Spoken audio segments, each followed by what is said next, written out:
Okey, terima kasih. Salam sejahtera, selamat petang. Memang hari ini Parti Gerakan Rakyat Malaysia teruskan program bantuan rakyat, dan hari ini kita memang memberikan makanan kepada golongan B40 itu. Seperti kita katakan, Parti Gerakan pada masa ini uh, tepikan politik dan fokuskan memberikan bantuan, dan juga fokuskan bersama-sama dengan rakyat melawan COVID-19. Ini adalah penting. Dan hari ini kita berada di PPR Pekan Batu, dan perbezaan hari ini ialah kita bagi makanan dan juga termasuk sayur-sayuran, buah-buahan dan minuman itu kepada rumah yang dijangkit COVID-19 positif. Oleh itu memang ada risiko yang tertentu, tetapi kita semua mematuhi SOP-SOP yang telah ditetapkan oleh KKM. So hari ini saya nak katakan bahawa baru-baru saja Yang Amat Berhormat Perdana Menteri kita telah mengumum kemudahan atau kelonggaran SOP bagi sesiapa atau individu yang telah mendapatkan vaksin yang lengkap. Maksudnya sesiapa atau rakyat sudah mendapat vaksin 2 dos itu, ada kemudahan, ada kelonggaran yang diadakan. Oleh itu memang keputusan ini dibuat kerana prihatin, kerana sentiasa mendengar nadi rakyat, kerana rakyat dah kata mereka sudah susah, terutamanya dari sektor ekonomi, sektor pelancongan, industri semua.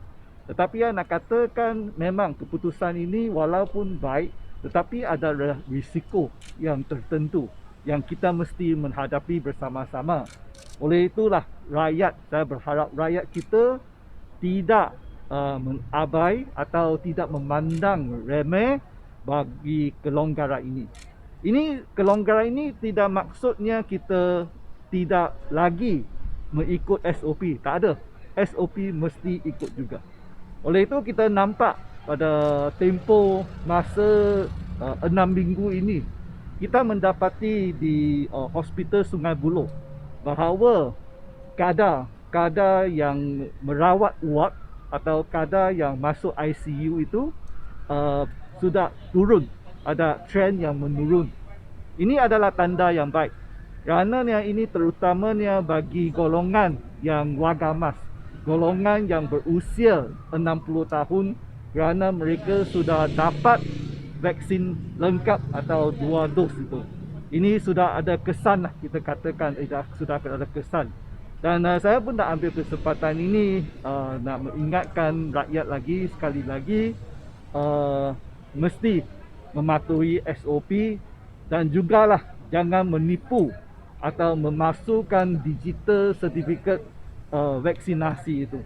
Ada orang golongan dia nak pergi makan dekat kedai-kedai, dia buatkan digital certificate yang palsu. Oleh itu, untuk kepentingan diri sendiri, untuk kepentingan semua komuniti rakyat dan juga semua orang, janganlah buat kerja-kerja seperti itu. Dari segi pengumuman Yang Amat Perdana Menteri itu berkatakan dari industri pelancongan itu, kita pun nak cadang, walaupun dalam negeri-negeri yang sudah masuk fasa yang kedua, yang mereka sudah dapat 2 dos atau vaksin yang lengkap itu, boleh buat dine-in. Boleh buat dine-in maksud boleh makan di restoran yang tertentu. Tetapi di sini saya nak bercadangkan bahawa restoran yang membukakan dine-in itu atau pekerja yang memberikan perkhidmatan itu pun mesti mendapat vaksin yang lengkap atau 2 dos.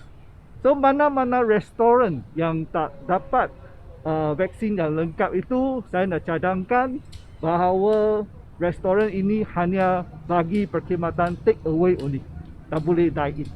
Kerana ini adalah satu risiko yang tinggi jika kita mengadakan kelonggaran ini atau kemudahan ini, tetapi jika tak dapatkan vaksin yang lengkap, kemungkinan besar jangkitan COVID-19 itu akan menjadi serius. Oleh itu ini termasuk juga kepada industri pelancongan itu, yang hotel-hotel yang buka. Sesiapa pekerja-pekerja itu nak bekerja mesti mendapat vaksin yang lengkap atau 2 dos yang telah ditentukan oleh KKM itu. Okey. Berapa rumah ni pergi siang? Yang saya dimaklumkan sini adalah ialah 100 bungkus makanan, termasuk sayur-sayuran, buah-buahan, air itulah. Dan seperti yang katakan, kita pergi ke semua keluarga yang dijangkit COVID positif, tetapi kita ikut SOP, kita hanya letak makanan itu di luar rumah dan mereka akan ambil masing-masing. Dan yang balance itu kita akan memberikanlah sesiapa yang memerlukan makanan itu, kita agihkan makanan kepada mereka. 640 total unit sini lah. But the household is affected. That's supposed to say. Tadi dia ada kata, pun lupa, ada beberapa rumah yang dijangkit positif. 13.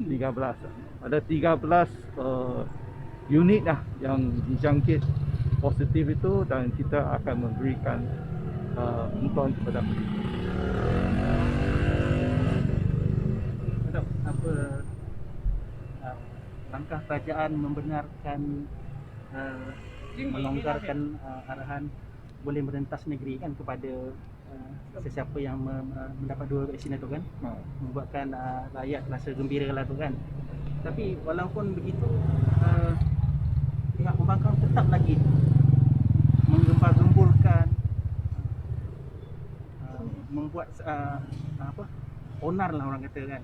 Apa pendapat Datuk? Ya, saya nak katakan apa-apa keputusan yang telah diambil oleh Kerajaan Perikatan Nasional itu memanglah sudah pertama sudah dengar nadi rakyat atau aduan daripada rakyat dan juga peniaga-peniaga. Tetapi seperti yang katakan, buka kemudahan itu penting untuk rakyat. Tetapi kita mesti berhati-hati kerana kita masih COVID-19 itu masih belum telah dikawal dengan baiknya. Oleh itu, seperti kita katakan, penyelesaian yang the only solution lah, penyelesaian itu untuk melawan COVID-19 itu ialah melalui vaccination. Dan jika kita pun terdapat, walaupun sudah dapat vaksin, ini tak semestinya kita selamat daripada tak ada jangkitan COVID-19. Tetapi ini akan reduce the risiko itu ke stage 5 atau 4 yang itu menjadi serius. Oleh itu, ini adalah kadar kita akan secara sistematik buka kemudahan itu kepada rakyat. Oleh itu, saya nak ingatkan semua pembangkang lah. Memanglah apa-apa yang kerajaan buat itu, pembangkang memang tetap lawan lah. Mereka akan lawan, mereka akan buatkan kritisisme. Tetapi sebagai parti politik yang bertanggungjawab, kritisisme yang baik atau ada penyelesaian kita akan dengar. Tetapi kritisisme yang hanya untuk lawan itu, memanglah saya nak mintalah pembangkang itu janganlah buat kerja-kerja ini kerana rakyat sudah susah.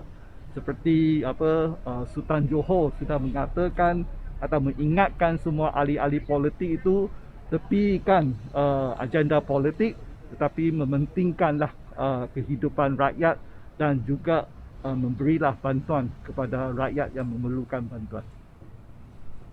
Okey. Okey, Assalamualaikum warahmatullahi wabarakatuh. So, saya sebagai pemangku pengusi Satuan Duduk PPR Pekan Batu. Saya bertanggungjawab pada penduduk PPR Pekan Batu yang ramai terkesan pandemik COVID-19 ni. Jadi lebih-lebih lagi kepada orang yang kena sakit ni, di sini ada 13, setakat hari ini ada 13 keluarga yang kuarantin. So kita usahakan untuk mendapatkan bantuan daripada mana-mana sama ada Baitul Mal ke NGO ke ada perseorangan yang bagi, kita akan educate dengan educate Persatuan Penduduk. Kita akan bagi keseluruhan mana yang terkesan, terutamanya kepada yang kuarantin dahululah. Tu selama ni insya-Allah ramai NGO yang banyak membantu dari segi makan tengah hari, makan petang, lepas tu barangan dapur, beras, gula dan sebagainya lah. So, sini memang ramai yang terkesan. Ramai yang kebanyakannya memang kerja swasta. So kebanyakan yang ramai yang kena buang kerja pun ada, yang apa tak dapat gaji pun ada. Lagi satu dah yang sakit satu keluarga tu. Kita terpaksa ambil berat daripada A sampai Z. Maksudnya dia tak boleh nak keluar. Kita terpaksa tanya dia apa keperluan yang dia nak. Walaupun sebentar plastik sampah, dia tak boleh keluar. Jadi kita Persatuan Penduduk bantu dia belikan. Kadang dia nak buat batuk ke Panadol, semua kita bagikan.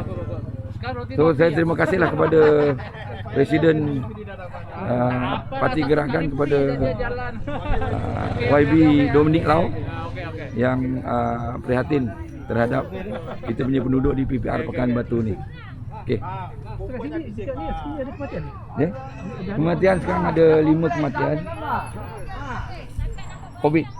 Ada 5 kematian. Selama setahun lebih lah ni. Daripada awal dulu Cina seorang, 4 Melayu. Itu memang dua orang dia meninggal dalam rumah semasa kuarantin. Maksudnya doktor suruh kuarantin, dalam seminggu tu dia sesak nafas. Lepas tu ambulans sampai dia dah tak ada. 2 orang, yang lain semua kat hospital lah. Termasuk dulu kita punya mantan pengurusi Persatuan Penduduk pun meninggal COVID. Itu bahayanya COVID kat sini. Kita sebagai penduduk pula tak nak keluar tak boleh, sebab kita nak bantu masyarakat. Jadi saya pun terpaksa ya. Tapi itulah, kita galakkan semua penduduk sini supaya injeklah vaksin ni sampai 2 dos. Jadi kalau ada juga yang anti vaksin ni, kita nasihatkanlah supaya ambil vaksin kan, untuk menjaga masyarakat, keluarga dan masyarakat setempat. Okey, terima kasih.